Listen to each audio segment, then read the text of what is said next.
ओम शांति, ओम शांति।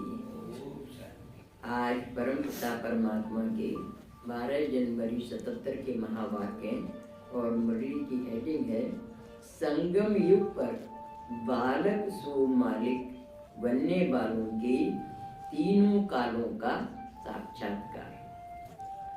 त्रिकालदर्शी शिव बाबा हर आत्मा के तीनों कालों को देखते हुए बोले, आज बाप दादा हर बच्चे के तीनों कालों को देख रही है।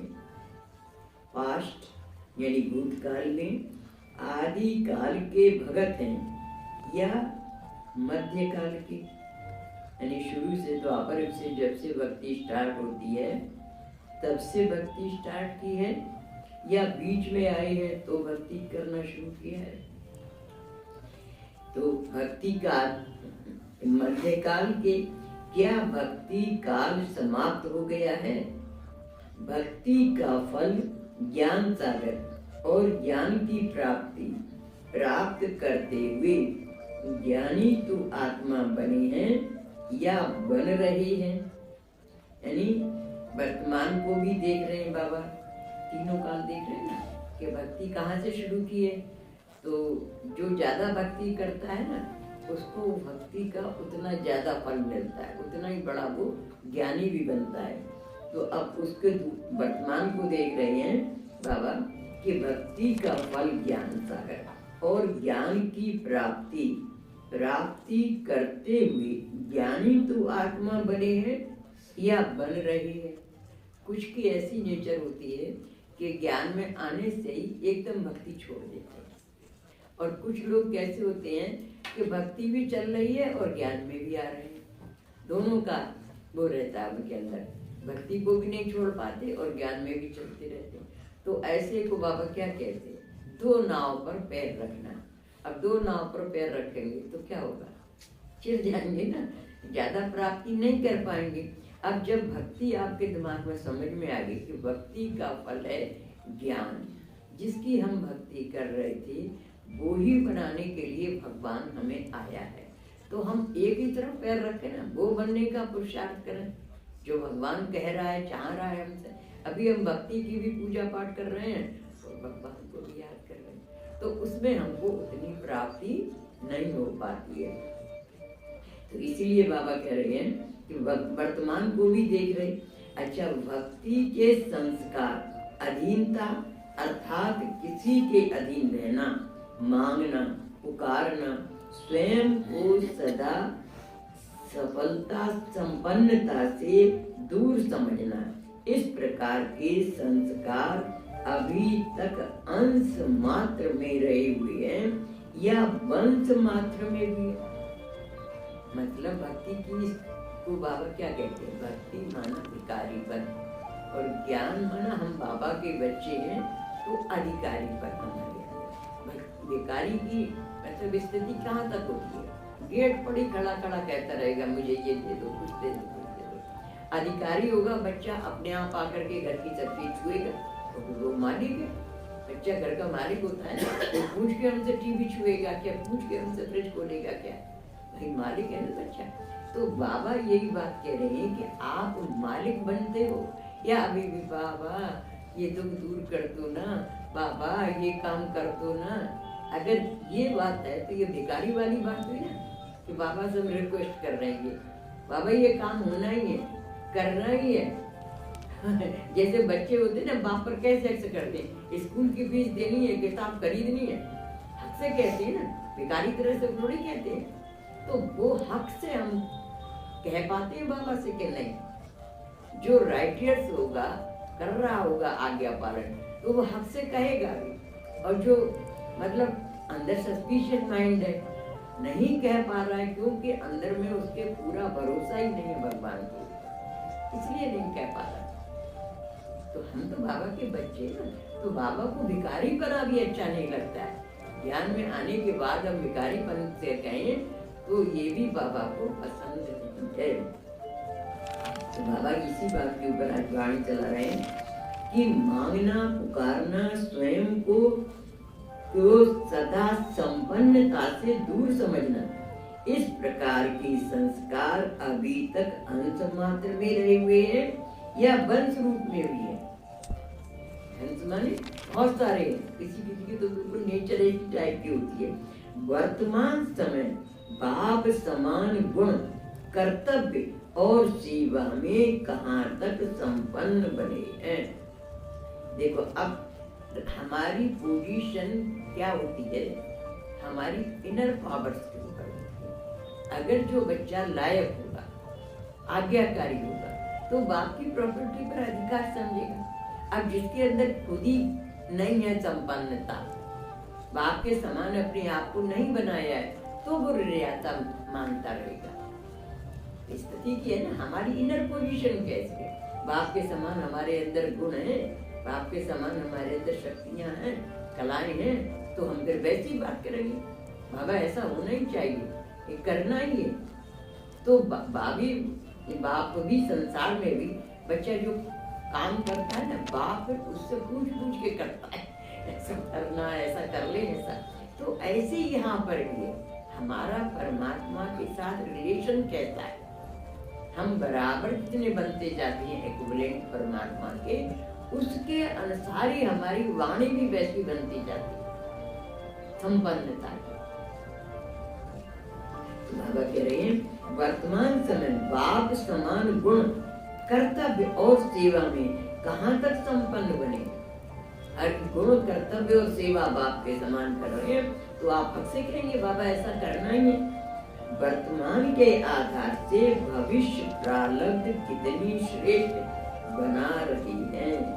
ऐसे हर एक के तीनों कालों को देखते हुए बालक सो मालिक बनने वालों को देखते हुए गुण भी गाते हैं, लेकिन साथ साथ कहीं कहीं आश्चर्य भी लगता है। अपने आप से पूछो और अपने आप को देखो कि अभी तक भक्तपन के संस्कार अंश रूप में भी रहे तो नहीं गए। बाबा कह रहे हैं अपने आप चेक करो कि अंश रूप में भी, यानी कोई बात ऐसी भक्ति वाली अभी भी मुंह से निकलती है क्या, अंश रूप में रहे तो नहीं गए हैं। अगर अंश मात्र भी किसी स्वभाव संस्कार के अधीन है, नाम मान शान के मांगने वाले हैं, क्या और कैसे के क्वेश्चन में चिल्लाने वाले, पुकारने वाले, भगत समान अंदर एक बाहर दूसरा, ऐसे धोखा देने के बगुले भगत के संस्कार हैं। तो जहाँ भक्ति का अंश है, वहाँ ज्ञानी तू आत्मा हो नहीं सकती। दोनों बातें नहीं हो सकती। इसलिए बाबा कहते हैं कि वहाँ ज्ञानी तू आत्मा हो नहीं सकती, क्योंकि भक्ति है रात और ज्ञान है दिन।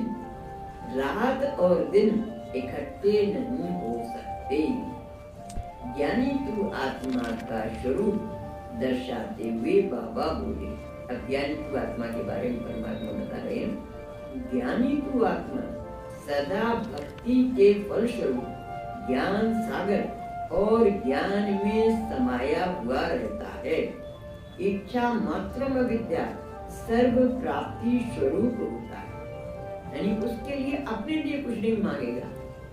इच्छा मात्रम विद्या को अपने आप संपन्न समझेगा, लेकिन दूसरों के लिए दुआएं करता रहेगा सबको कल्याण हो जाए। तो इच्छा मात्रम विद्या सर्व प्राप्ति स्वरूप होता है। ऐसे ज्ञानी तू आत्मा का चित्र अपनी बुद्धि द्वारा खींच सकते हो क्या? जैसे आपके भविष्य श्री कृष्ण के चित्र को जन्म से ही ताजधारी दिखाते हैं, मुख में गोल्डन स्पून इन माउथ, अर्थात जन्मते ही सर्व प्राप्ति स्वरूप दिखाते हैं। हेल्थ, वेल्थ, हैप्पीनेस सब में संपन्न स्वरूप है। श्री कृष्ण का बचपन का चित्र, हेल्थ, वेल्थ, सब बच्चे बचपन से ही मुकुट लगाए हुए दिखाते हैं, सब प्रकार की संपन्नता दिखाते हैं। तो बाबा ये कह रहे हैं कि हेल्थ, वेल्थ और हैप्पीनेस सब में संपन्न स्वरूप है, प्रकृति भी दासी है। ये सब बातें जो भविष्य में प्राप्त होने वाली हैं, उसका अनुभव अब संगम युग में भी होना है। यह सिर्फ भविष्य का ही गायन है। यानी अभी भी समझो कि मेरे पास सब चीज, मैं सब प्रकार से संपन्न, हेल्थ, वेल्थ, हैप्पीनेस सब कुछ है। आप as you think so you become, जैसा आप सोचेंगे ना वैसे बन जाओगे। बीमारी को भी सोचो, टाटा करने आइए, विदाई देने आइए, मैं कोई बीमार थोड़ी हूँ। बीमारी को हम बार बार कह करके बीमार बन जाते और अपने आप को देखो। दादी प्रकाश मणि से एक बार किसी डॉक्टर ने पूछा कि दादी आप ठीक हो, अब आपकी क्या तबीयत खराब, क्या बीमारी आप? बोली मैं तो ठीक हूँ। बोले आपके शरीर में तो इतनी बीमारी है, तो आप कह रही हो ठीक हो? बोले आपने पूछा क्या आप ठीक हो? आप माने मैं आत्मा ठीक हूँ, ये शरीर अलग है, मैं आत्मा अलग हूँ। तो मैं आत्मा तो ठीक हूँ या शरीर ये पिजड़ा में बीमारी है तो उसका इलाज करवा लो। तो बाबा ये कहते हैं कि अपने आप को हमेशा स्वस्थ समझो। आप अपने आप ओके ओके मानेंगे तो ओके रहेंगे, और अपने अंदर कमजोरी लाएंगे तो कमजोरी आएगी। अब देखिए आप कंपैरिजन करो देवताओं की, कैसी होती है जीवन, वे कभी बीमार पड़ते हैं देवता, और हम देवता बन रहे, हम क्यों सोचे हम बीमार हैं? ये शरीर के साथ के हिसाब किताब चुप हो रहा है। बस नहीं होता वहां पर कोई नहीं डॉक्टर होता ना कोई रोगी होता। इसलिए अपने आप को हमेशा सोचो मैं ठीक हूँ, ये शरीर का हिसाब किताब है भाई, तो हिसाब किताब से चुप करके जाना ही है ना। तो बाबा कह रहे हैं कि प्रकृति भी दासी है, ये सब बातें जो भविष्य में प्राप्त होने वाली हैं, उसका अनुभव अब संगम युग में भी होना है। यह सिर्फ भविष्य का ही गायन है। संस्कार यहाँ से ले जाने हैं या वहां बनाने हैं। त्रिकालदर्शी की स्टेज अभी है या भविष्य में, यानी अभी हमें तीनों कालों का मालूम है, भूत, भविष्य, वर्तमान का। भविष्य में तो हम वर्तमान में ही जिएंगे, ना हमें इस जन्म की याद होगी ना हमें अगले जन्म की याद होगी। वहां तो हम वर्तमान में जिएंगे, लेकिन अभी तो हमें तीनों काल का मालूम है ना। तो इस तरीके से अपनी पॉजिटिव थिंकिंग बढ़ाओ, नेगेटिव थिंकिंग नहीं बढ़ाओ। तो बाबा कह रहे हैं कि अभी है या भविष्य में, सम्मुख भाव और वर्ष की प्राप्ति अभी है अथवा भविष्य में। श्रेष्ठ स्टेज अब है या भविष्य में? अभी श्रेष्ठ है ना। बाबा पूछ रहे अभी श्रेष्ठ है ना, क्योंकि सतयुग से भी ज्यादा समझिए पोजीशन ये हमारी है इस समय, हमारी सतयुग से भी ज्यादा। सतयुग कहलाता है गोल्डन एज, सोने की दुनिया कहलाती है, और ये कहलाता है डायमंड एज। सोने की अंगूठी में डायमंड जड़ते हैं, आपने देखा होगा सोने की अंगूठी बनवाते हैं उसमें हीरा जड़ते हैं। तो सोने वो तो गोल्डन एज होगा ना, ये डायमंड एज है। डायमंड हार बनाया, दरवाजों पर डायमंड बने हुए, लकड़ी में उन्होंने डायमंड दरवाजे बनाए। तो इस तरीके से ये हमारी मार्वलस इसलिए है क्योंकि सतयुग में तो हम कहाँ आ जाएंगे, फिसल पट्टी पर फिसलना शुरू कर देंगे वहां से। हाँ, सोने की वहां पर दुनिया होगी। अभी सोने से भी ज्यादा कीमती, क्योंकि इस समय हम भूत, भविष्य, वर्तमान तीनों के ज्ञाता हैं। और इस समय भगवान ने कहा बच्चों के हाथ में कलम दे दिए, जितना चाहो अपना भाग्य बना लो। वहां हम भाग्य नहीं बना सकते, वहां हमने जो यहाँ बनाया उसका फल हमें वहां मिलेगा। अभी तो एक चार्ज क्या है, 4 गीता पाठशालाएं खोल लो, आपके अंदर कैपेसिटी है, सेवा करने की लगन है, कितना ही आप सेवा करो, जितना चाहो आप दान दे दो। लेकिन वहां आप दान देंगे तो कर्म क्या, अकर्म कहलाएंगे, वहां कोई फल मिलेगा क्या? वहां तो ही फल मिलना, यहाँ का किया हुआ वहां फल मिलेगा। यहाँ भाग्य निर्माता भगवान ने बनाया है, वहां भाग्य निर्माता नहीं बनेंगे। वहां तो जो किया उसके अनुसार फल मिलेगा। इसलिए तो गीता में कहा है, man is the maker of his destiny. मनुष्य अपने भाग्य का निर्माता कब है? इस समय है। सतयुग में तो रेस्ट करेंगे, खाएंगे पिएंगे, सैर सपाटा करेंगे, हाँ तो फल खाएंगे ना। मेहनत करने का समय नहीं है वो तो लग्जरियस लाइफ होगी, विमानों में सैर कर रहे हैं, सब कर रहे हैं। तपस्या तो अब करनी है ना, त्याग अब करना है। अपना पेट काट के माताएं बाबा घर में सेवा देती हैं, बचा बचा के पैसा सेवा देती हैं, क्योंकि उनका भाग्य अब नहीं बना सकती तो फिर कब बनाएंगे? इस समय दाता बन का काम करना है। मतलब टाइटल हमें देवता का वहां मिलेगा, अभी हमारी स्टूडेंट लाइफ है और वहां हमारी प्राप्ति की लाइफ होगी। देवता का टाइटल वहाँ, अभी तो बाबा के बच्चों का टाइटल है ना, बाबा के बच्चे हैं उससे ऊंचा टाइटल तो नहीं, तो अभी हमारी स्टूडेंट लाइफ है ना, तो और वहां पर हमारी जो देवता कहलाएंगे वो देवता वहां कहलाएंगे, अभी देवता नहीं कहलाएंगे। क्योंकि देखो अभी 2-3 पहले पढ़ी आई ना कि शरीर को भी पवित्र बनाना है और आत्मा को भी पवित्र बनाना है।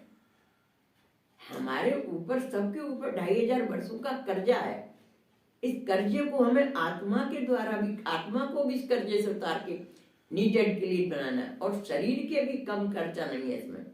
5 तत्व हैं, 10 इंद्रियां हैं, मन बुद्धि संस्कार है, इन सबको सतो प्रधान बनाना है। तो मेहनत तो करनी पड़ेगी ना, शरीर के साथ भी मेहनत करनी पड़ेगी और आत्मा के भी पुराने संस्कार हमें साफ करने होंगे। मेहनत अभी है और जितनी जो मेहनत कर लेगा अभी उसका फल वहां पर खाएंगे। वहां कोई हार्ड वर्क है ही नहीं। वहां सोचो विमानों में सैर करेंगे, खाएंगे पिएंगे, फल फूल लगे होंगे, तोड़ो खाओ, वहां पर कोई मेहनत है क्या? मेहनत अभी है सर।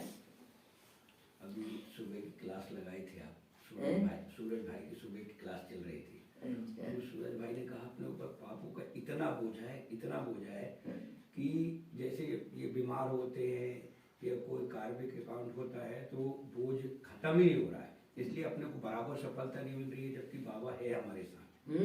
अब बाबा इसीलिए कह रहे हैं कि मेरे से योग करूं तो मैं इसको विनाश करूं, तो जल्दी हर चीजों में सफलता। ज्यादा योग लगाएंगे मतलब कोई भी जल्दी खत्म होगा, मतलब क्योंकि हमारे पास 2 हैं सब, योग बल या भोग बल। या तो हम भोगना को भी रो रो के मत भोगो, ये भी हिसाब किताब चतुर है। हर एक इंद्रिय का हिसाब किताब चतुर होता है, हर एक इंद्रिय का। ऐसा नहीं है कि हमारे शरीर में, हमने जब शुरू में आए थे तो जब जिस दिन हाथों का विकर्म खत्म हुआ तो ऐसा लगता था जैसे हजारों चींटियां मेरे हाथ में रंग रही, हजारों चींटियां मेरे पैरों में रंग रही। एक एक इंद्रिय की सफाई परमात्मा ने कैसे कराई है, मुझे आभास कराया और फिर उसके बाद सब अनुभव कराया कि मेहंदी लगी है, नेल पॉलिश लगी है, श्रृंगार भी हाथों का करते हुए दिखाया। क्योंकि मैं कोई मेहंदी लगाएंगे ज्ञान में चल के अब क्या, लेकिन बाबा ने सब बताया, एक एक इंद्रिय की, आंतों की, पेट की, मतलब हर एक इंद्रिय की सफाई। फिर उसके बाद उसका श्रृंगार भी सब करके दिखाया।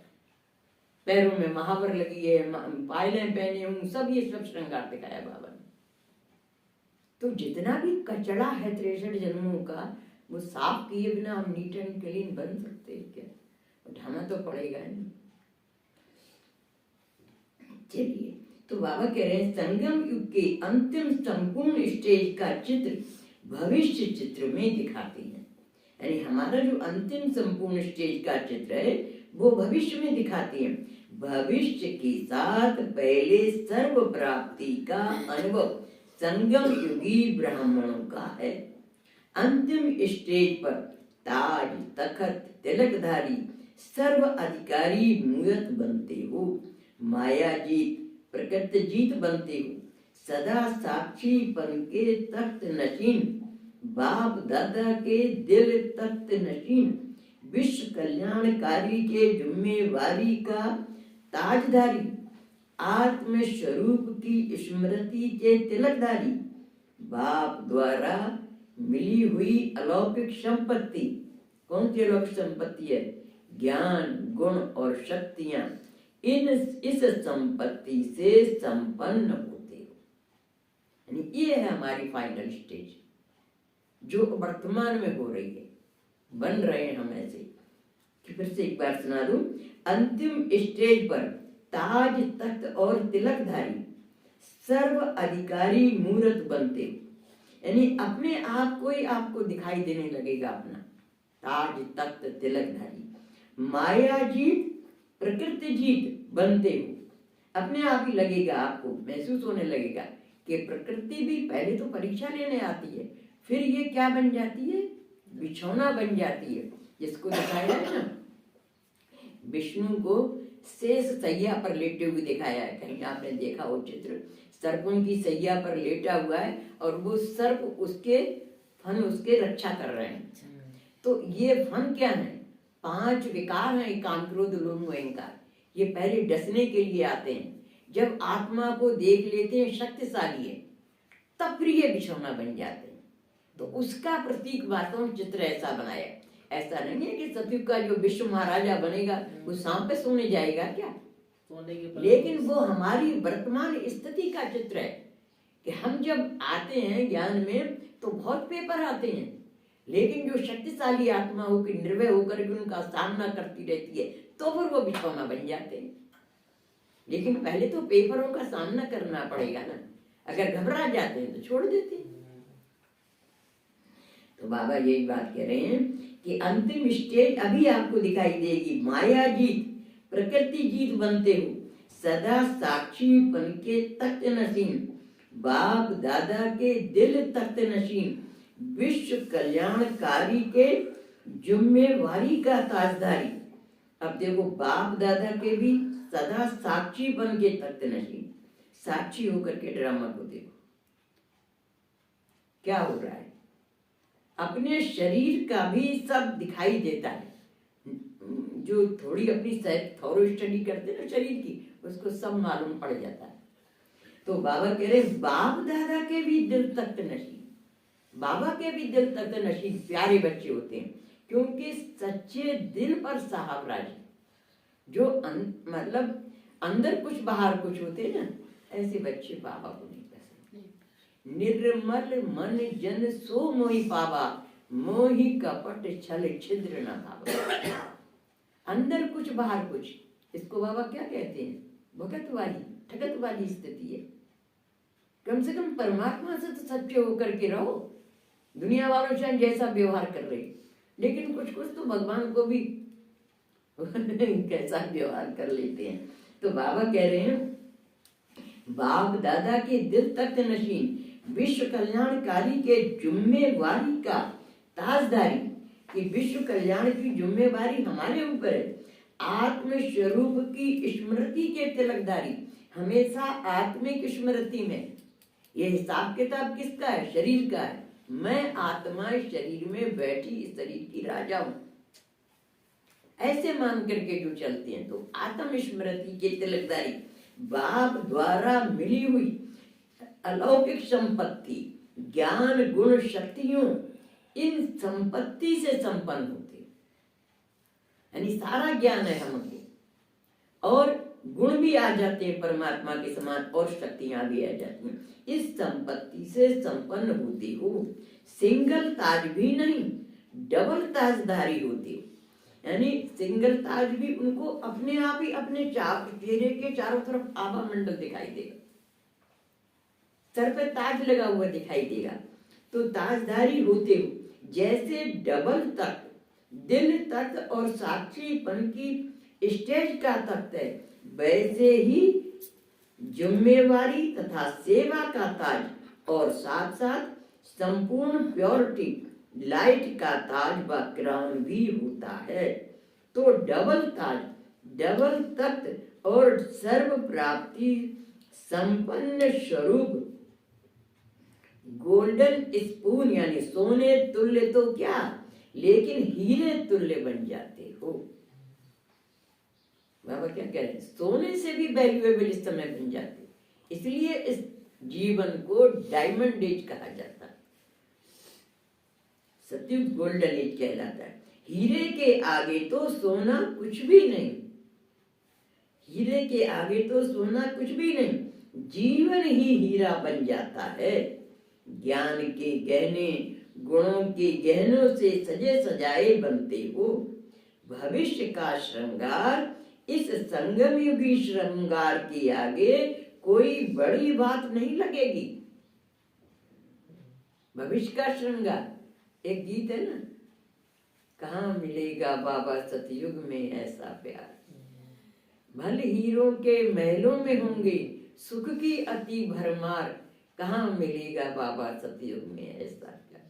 कौन सुनाएगा मुरली बहार, बाबा बिना दिल लगेगा कहाँ। कौन करेगा बाबा रोज हमें श्रृंगार, कहाँ मिलेगा बाबा सतयुग में ऐसा।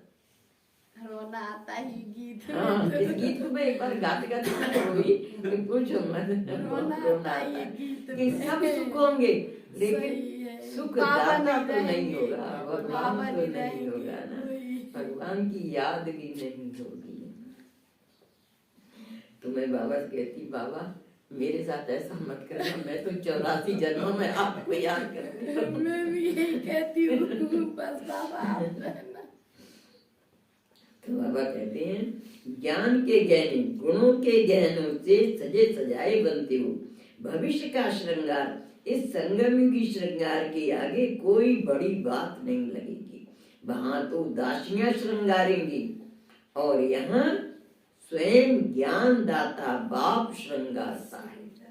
वहां सोने व हीरे के झूलों में झूलेंगी, यहाँ बाप दादा की गोदी में झूलते हो। अतीन्द्रिय सुख के झूले में झूलते हो। तो श्रेष्ठ चित्र कौन सा हुआ, वर्तमान का या भविष्य का। यानी वहां पर सुख बहुत होगा, यानी दुख शब्द ही नहीं होगा वहां, लेकिन जो सुख दाता है वो भगवान तो नहीं होगा ना। तो इसलिए आज के अमृत बेला भट्टी में यही करवा रहे थे, बोले बाबा की गोदी में आके बैठ जाओ, यही चल रहा था। बाबा कहते हैं अतीन्द्रिय सुख के झूले में झूलते हो। तो श्रेष्ठ चित्र कौन सा हुआ, वर्तमान का व भविष्य का। सदैव अपने ऐसे श्रेष्ठ चित्र को सामने रखो। इसको कहा जाता है ज्ञानी तू आत्मा का चित्र। तो बाप दादा सबके तीनों कालों को देख रहे हैं कि हरेक का प्रैक्टिकल व्यवहारिक चित्र कहाँ तक तैयार हुआ है। सबका चित्र तैयार हो गया है क्या। जब चित्र तैयार हो जाता है तब दर्शन करने वालों के लिए पर्दा खोला जाता है। यानी बच्चों से लास्ट में साक्षात्कार होगा।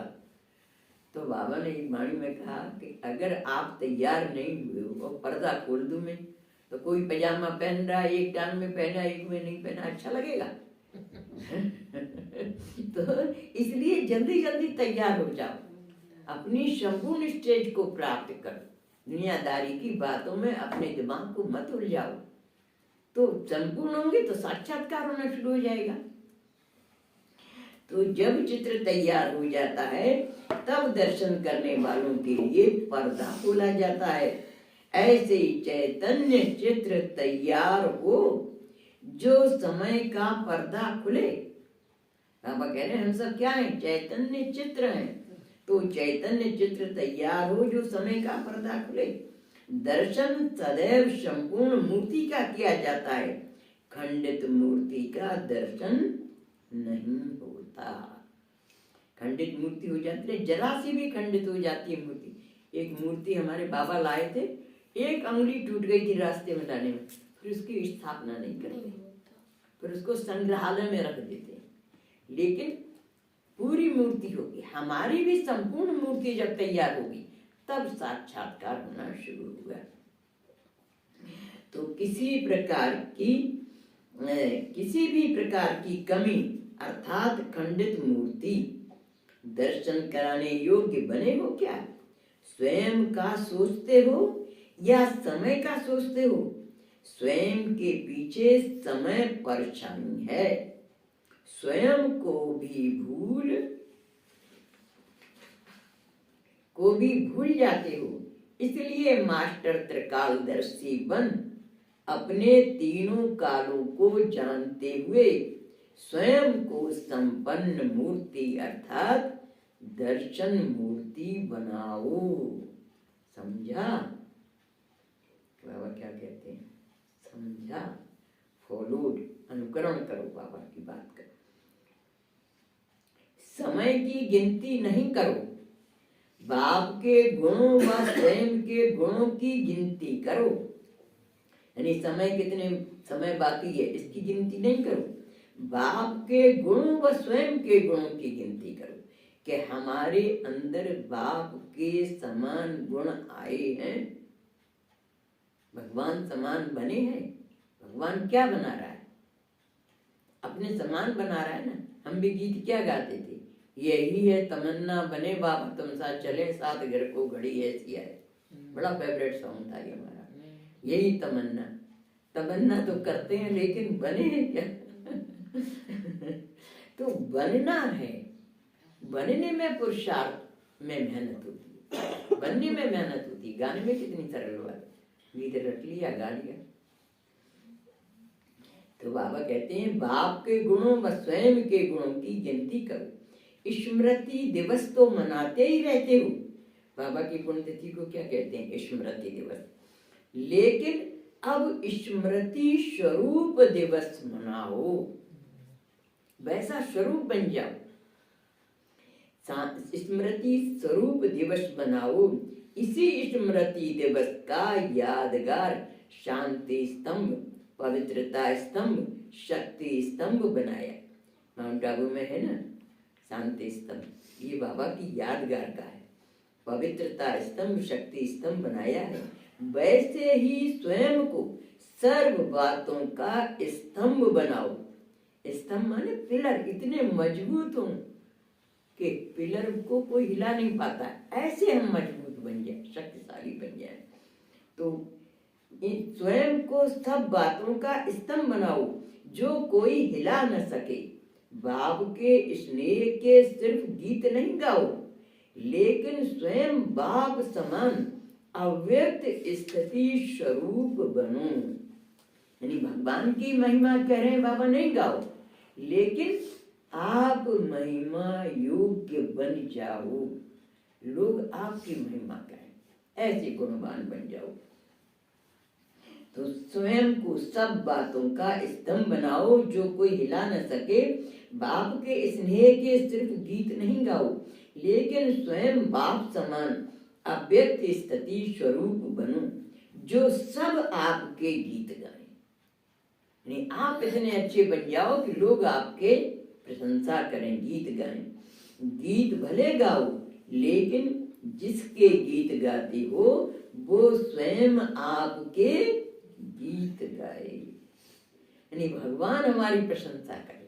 अच्छा बच्चा होता है ना तो माँ बाप भी दिल से दुआएं निकलती हैं, देखो कितना लायक बच्चा है। ऐसे ही बाबा कहते हैं कि आप इतने लायक बन जाओ जो भगवान आपकी प्रशंसा करे।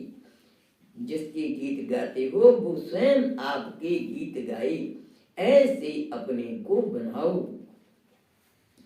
इस स्मृति दिवस पर बाप स्नेह का प्रैक्टिकल व्यवहारिक रूप देखना चाहते हैं। सुन रहे सब लोग? 18 जनवरी निकट आ रही है, तो स्मृति दिवस पर बाप स्नेह का प्रैक्टिकल यानी व्यावहारिक रूप देखना चाहते हैं। स्नेह की निशानी है कुर्बानी। यानी प्यार होता है ना, उसके लिए आदमी बड़े से बड़ी कुर्बानी करने के लिए तैयार हो जाता है। तो स्नेह की निशानी है कुर्बानी। जो बाप बच्चों से कुर्बानी चाहते हैं वह सब जानते भी हो। प्रैक्टिकल स्वरूप स्वयं की कमजोरियों की कुर्बानी।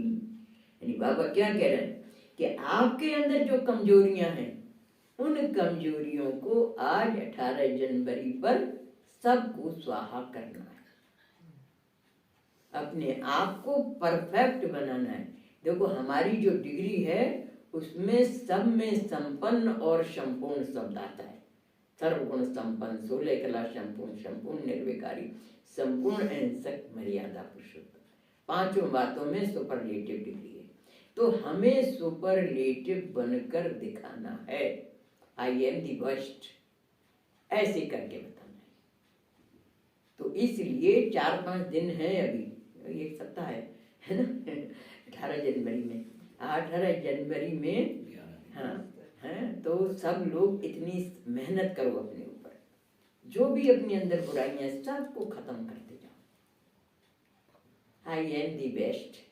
बाबा खुशी में फूला ना समाए, देखो मेरे एक नहीं कितने हजारों बच्चे हैं, है ना, कम से कम यहाँ बैठे हुए तो सब बने। तो बाबा कह रहे हैं कि इस स्मृति दिवस पर बाप का एक प्रैक्टिकल व्यवहारिक रूप देखना चाहते हैं। स्नेह की निशानी है कुर्बानी। जो बाप बच्चों से कुर्बानी चाहते हैं, वह सब जानते भी हो। प्रैक्टिकल स्वरूप स्वयं की कमजोरियों की कुर्बानी।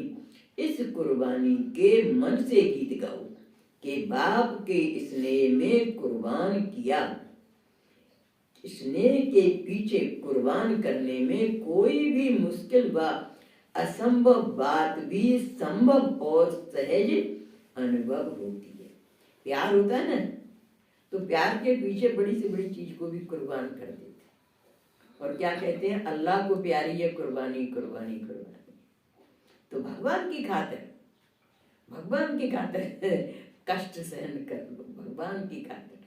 तो ऐसे ही करके बाबा के दी बेस्ट स्टूडेंट बन जाएंगे। तो असंभव बात भी संभव और सहज अनुभव होती है। अब का स्मृति दिवस समर्थी दिवस के रूप में मनाओ। हम सब परफेक्ट बन गए, समर्थी माने शक्तिशाली बन गए, इस रूप में बनाओ। स्मृति स्वरूप समर्थ स्वरूप, समझा। बाप उस दिन विशेष देखेंगे कि किस किस ने कौन कौन सी कुर्बानी और किस परसेंट और किस रूप में चढ़ाई है। बाबा देखेंगे, समझ रहे हो ना। इसलिए सबको परफेक्ट बनना है। किस रूप में चढ़ाई है, मजबूरी से या मोहब्बत से। नियम प्रमाण नहीं करना। बाबा क्या कह रहे हैं, एक तो मजबूरी से होता है, मजबूरी से करते हैं तो उसमें हाफ हार्टेड होता है, करते तो हैं लेकिन मजबूरी है, क्या करें, बहन ने कहा है, बाबा कह रहा है, करना ही पड़ेगा। एक होता है मोहब्बत से। माँ अपने बच्चे की पालना कैसे करती है, मोहब्बत से करती है। वैसे ही माँ समान दरिया दिल बनाओ अपना। माताएं बैठी है ना बच्चे के लिए मैं कितनी बार कहती हूँ, एग्जाम्पल देती हूँ। अपना बच्चा रात में 2 बजे भी दूध मांगता है, माँ उठ के गर्म करके दे देती है। पड़ोसी का बच्चा मांगने आएगा तो क्या कहेंगे, रात को सोने भी नहीं देते हैं, कैसे पड़ोसी हैं? क्योंकि वहां प्यार है, तो प्यार में मेहनत नहीं लगती है। तो ऐसे ही भगवान के पीछे अगर प्यार है तो मेहनत नहीं लगेगी। हम गालियां खाते थे, हम क्या कहते, भगवान की खातिर खा रहे हैं ना, डांट भी रही क्या, भगवान की खातिर सुनना है ना। प्यार था भगवान से, तो लगता ही नहीं था कौन गाली दे रहा, कौन तिरस्कार कर रहा है। यहाँ प्यार होता है ना, मोहब्बत में आदमी बड़ी से बड़ी कुर्बानी कर देता है। क्या नाम मान शान कुछ भी नहीं रहता। ब्रह्मा बाबा ने कितनी गालियां खाई। मैं तो ब्रह्मा बाबा से तुलना करती थी कि ब्रह्मा बाबा ने तो जान से मारने के लिए तैयार हो गए, मेरे को किसी ने जान से मारने की तो कोशिश नहीं की, खाली गालियां ही तो खाई, डांटी तो खाई। तो ब्रह्मा बाबा से कंपेयर करती तो मुझे कभी तकलीफ लगती नहीं थी, तकलीफ हो रही है मुझे। तो बाबा कहते हैं कि कुर्बानी करो, बाबा से मोहब्बत से करो, मजबूरी से नहीं, मोहब्बत से। नियम प्रमाण नहीं करना, नियम है इसलिए करना है, ऐसे मजबूरी से नहीं करना। दिल के स्नेह का ही स्वीकार होता है। दिल से जो करते ना उसको भगवान स्वीकार करता है। अगर स्वीकार नहीं हुआ तो बेकार हुआ। इसलिए सुनाया कि बगुला भगत नहीं बनना, स्वयं को धोखा नहीं देना। सत्य बाप के पास सत्य ही स्वीकार होता है, बाकी सब पाप के खाते में जमा होता है। न कि बाप के खाते में। देखो बाबा कितनी महीन बात कह रहे हैं कि अंदर कुछ बाहर कुछ। हम दुनिया वालों से छिपा सकते हैं लेकिन भगवान से नहीं छिपा सकते। तो इसलिए बाबा कह रहे हैं बाकी सब पाप के खाते में जमा होता है, न कि बाप के खाते में। पाप का खाता समाप्त कर बाप के खाते में भरो।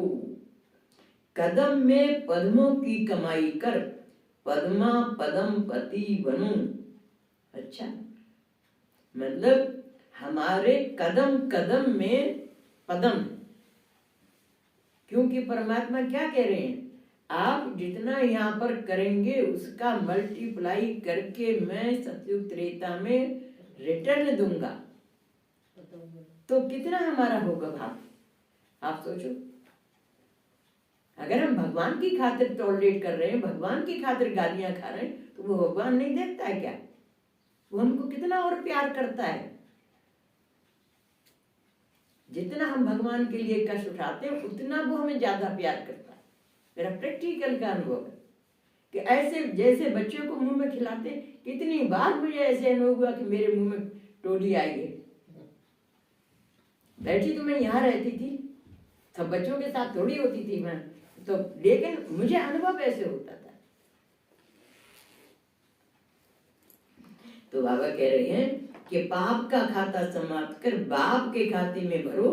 कदम में पद्मों की कमाई कर पद्मा पदम पति बनो। अच्छा, ऐसे इशारे से समझने वाली, समय को नहीं लेकिन स्वयं को की सोचने वाले, बाप के स्नेह में एक सेकंड के दृढ़ संकल्प में कुर्बानी करने वाले, डबल ताज डबल तख्त नशीन संकल्प में कुर्बानी करने वाली, डबल ताज डबल तख्त नशीन ज्ञानी तू आत्माओं को बाप दादा का याद प्यार और नमस्ते।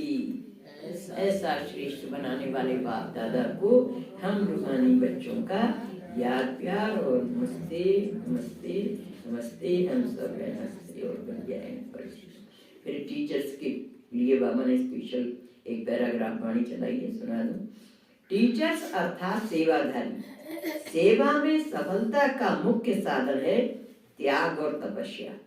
दोनों में से अगर एक की भी कमी है तो सेवा की सफलता में भी इतने परसेंट कमी होती है। त्याग अर्थात मनसा संकल्प से भी त्याग, सर्कमस्टांस यानी परिस्थितियों के कारण या मर्यादा के कारण मजबूरी से त्याग बाहर से कर भी लेंगे तो संकल्प से त्याग नहीं होगा। त्याग अर्थात ज्ञान स्वरूप से संकल्प से भी त्याग, ऐसे त्याग मजबूरी से नहीं। ऐसे त्यागी और तपस्वी अर्थात सदा बाप की लगन में लवली प्रेम के सागर में समाये हुए, ज्ञान आनंद सुख शांति के सागर में समाये हुए को ही कहेंगे तपस्वी। यानी जो उसके आत्मा के जो ओरिजिनल गुण है सात स्वरूप, तो बाबा कह रहे हैं उन सब में समाये हुए गुण, प्रेम के सागर में समाये हुए, ज्ञान आनंद सुख शांति के सागर में समाये हुए कोई कहेंगे तपस्वी। यानी हमने बोझ समझ करके तपस्या की, सैक्रिफाइस किया, तो बाबा को पसंद नहीं। दिल से करें। ये सारे जो डिवाइन वैल्यूज हम आत्माओं के सतों गुण है ना, ये सातों गुण हमारे अंदर हैं और उसके बाद हम सैक्रिफाइस कर रहे हैं तो वो भगवान को स्वीकार है।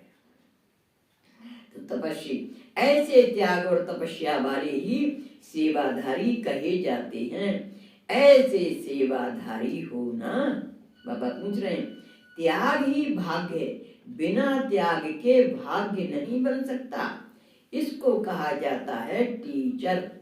तो नाम और काम दोनों के टीचर हैं, केवल नाम टीचर का नहीं। टीचर अर्थात पोजीशन नहीं लेकिन सेवाधारी, यानी पद के लिए नहीं समझो कि हम टीचर बन गए, गद्दी पर बैठने वाले बन गए, लेकिन सेवाधारी, हमारे अंदर में भी सेवा का भाव समाया हुआ हो। टीचर्स अर्थात सभी को पोजीशन दिलाने वाली, न कि पोजीशन समझ उसमें अपने को नामधारी टीचर समझने वाली। जैसे कहा जाता है ना, देना नहीं लेकिन लेना है, ऐसे ही टीचर अपनी पोजीशन का त्याग करती है तो यही भाग्य लेना है। अच्छा,